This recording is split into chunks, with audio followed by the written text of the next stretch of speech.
जय माता दी भक्तों, आज हम इस वीडियो में बात करेंगे जितिया व्रत यानी जीवित पुत्रिका व्रत साल 2026 में कब रखा जाएगा। पूजा का शुभ मुहूर्त क्या रहेगा, नहाए खाए की तारीख और शुभ मुहूर्त क्या रहेगा। खुर जितिया यानी जितिया व्रत की तारीख और उसका शुभ मुहूर्त क्या रहेगा, और जितिया व्रत का पारण किस दिन किया जाएगा, उसका शुभ मुहूर्त क्या रहेगा। साथ ही जानेंगे जितिया व्रत की संपूर्ण पूजा विधि, जितिया व्रत में क्या करना है और क्या नहीं करना चाहिए। तो इन सभी टॉपिक्स की जानकारी आपको यहाँ प्राप्त होगी। लेकिन वीडियो शुरू करने से पहले आपसे निवेदन है कि यदि वीडियो आपको थोड़ा सा भी अच्छा लगे तो कृपया एक बार लाइक अवश्य कर दीजिएगा, और जीवन में सुख शांति के लिए कमेंट बॉक्स में अवश्य लिखिएगा जय माता दी। तो चलिए बात करते हैं जीवित पुत्रिका व्रत की। भक्तों, अश्विन माह के कृष्ण पक्ष की अष्टमी तिथि को जितिया या जीवित पुत्रिका व्रत रखा जाता है। माताएं अपनी संतान की लंबी आयु के लिए जितिया व्रत रखती है। इस दिन महिलाएं निर्जला व्रत रखती है।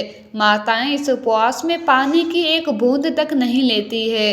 भक्तों, इस व्रत को 3 दिन किया जाता है। हर साल इस व्रत को आश्विन कृष्ण पक्ष की सप्तमी तिथि से लेकर नवमी तिथि तक मनाया जाता है, जिसमें सप्तमी को महिलाएं नहाए खाए करती है और अष्टमी को निर्जला व्रत और फिर नवमी के दिन महिलाएं व्रत का पालन करती है। भक्तों, इस निर्जला व्रत को विवाहित माताएं अपनी संतान की सुरक्षा के लिए करती है। ये व्रत मुख्य रूप से उत्तर प्रदेश, झारखंड, बिहार और नेपाल में भी मनाया जाता है।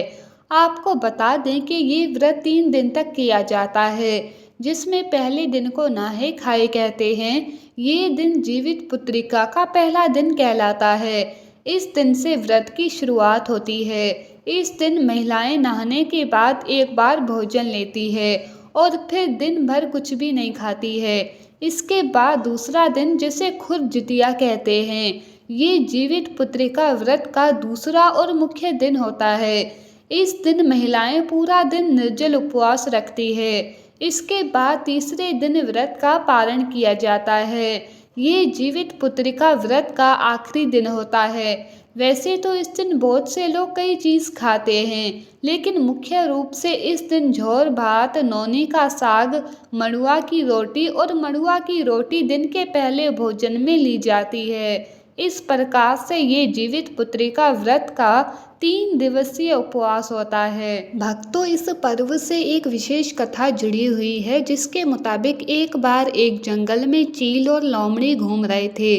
तभी उन्होंने कुछ लोगों को इस व्रत को विधि पूर्वक करते हुए देखा एवं कथा सुनी।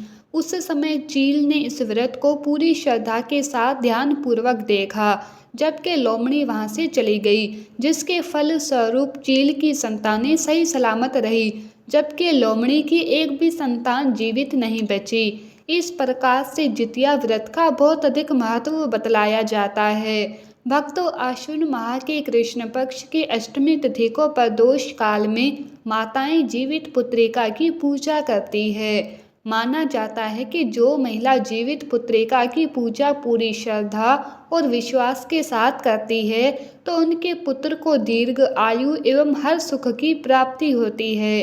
पूजा के समय महिलाएं जीमूत वाहन की कुशा से निर्मित प्रतिमा बनाती है। फिर उन्हें रोली, अक्षत आदि अर्पित करके फूल माला पहनाती है।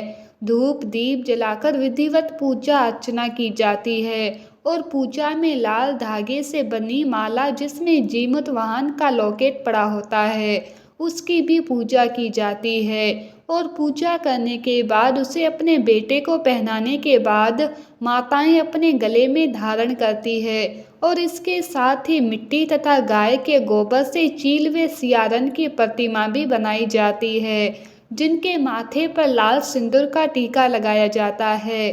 पूजन के बाद जीवित पुत्रिका व्रत की कथा सुनना बेहद ही जरूरी है। भक्तों, व्रत के तीसरे दिन महिलाएं स्नान व पूजा तथा सूर्य को अर्घ्य देने के बाद ही व्रत का पारण करती है। इस दिन पारण में मुख्य रूप से मटर का झोर, चावल, नौनी का साग, मड़ुआ की रोटी आदि खाई जाती है।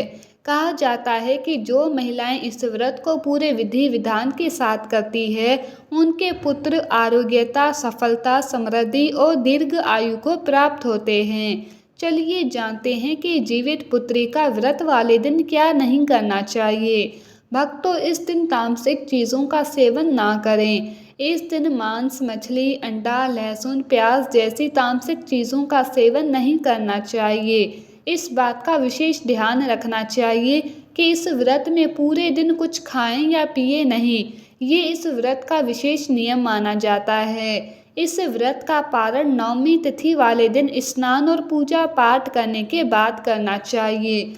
इसके अलावा जितिया व्रत के दौरान पूरी तरह से ब्रह्मचर्य का पालन करना चाहिए और भूल कर भी इस दिन घर में लड़ाई झगड़ा नहीं करना चाहिए। मान्यता है कि इस व्रत को धारण करने वाली महिलाओं को व्रत के दिन बिस्तर पर नहीं सोना चाहिए। व्रत के दौरान भूमि पर ही विश्राम करना चाहिए। चलिए अब जानते हैं कि साल 2026 में जीवित पुत्रिका का व्रत कब रखा जाएगा। तो आपको बता दें कि जीवित पुत्रिका का पहला दिन नहाए खाए कहलाता है, जो इस बार 2 अक्टूबर 2026 दिन शुक्रवार को रखा जाएगा और सप्तमी तिथि की शुरुआत 2 अक्टूबर 2026 की सुबह 10:15 पर हो जाएगी और सप्तमी तिथि की समाप्ति 3 अक्टूबर 2026 की सुबह 7:59 पर होगी और जीवित पुत्रिका का दूसरा दिन, जिसे खुर जितिया कहते हैं, ये व्रत का मुख्य दिन होता है। वो इस बार 3 अक्टूबर 2026 दिन शनिवार को मनाया जाएगा और इसी दिन महिलाएं निर्जला व्रत रखेंगी और अष्टमी तिथि की शुरुआत 3 अक्टूबर 2026 की सुबह 7:59 पर हो जाएगी और अष्टमी तिथि की समाप्ति 4 अक्टूबर 2026 की सुबह 5:51 पर होगी और जीवित पुत्रिका व्रत का पारण 4 अक्टूबर 2026 दिन रविवार को किया जाएगा। नवमी तिथि की शुरुआत 4 अक्टूबर 2026 की सुबह 5:51 पर हो जाएगी और नवमी तिथि की समाप्ति 5 अक्टूबर 2026 की प्रातःकाल 3:53 पर होगी। तो भक्तों, ये जानकारी आपको अच्छी लगी हो तो कमेंट बॉक्स में जय माता दी ज़रूर लिखें। वीडियो थोड़ा भी अच्छा लगा हो तो कृपया वीडियो को लाइक अवश्य करें, शेयर करें और साथ ही साथ हमारे चैनल को सब्सक्राइब करें। धन्यवाद।